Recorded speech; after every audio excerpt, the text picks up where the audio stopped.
Alors, on va voir chacune de ces catégories pour bien poser les choses et être sûr qu'on se comprend bien pour chacun de ces types d'emails. Alors, l'email marketing.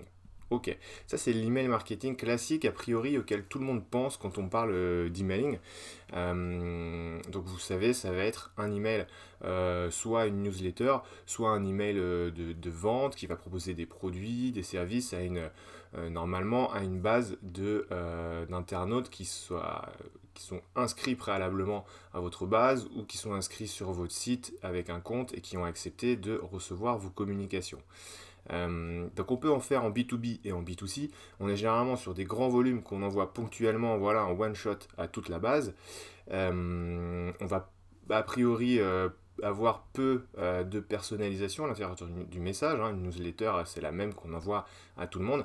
Et on est d'accord que visuellement, on a beaucoup d'HTML, on a quelque chose de structuré avec des images, des boutons, etc., etc.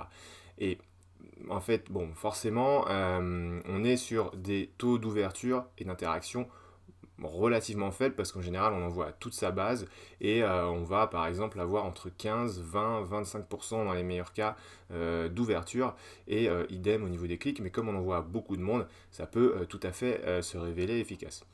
Voilà, donc vous voyez sur ce petit schéma un rythme d'envoi, on est d'accord.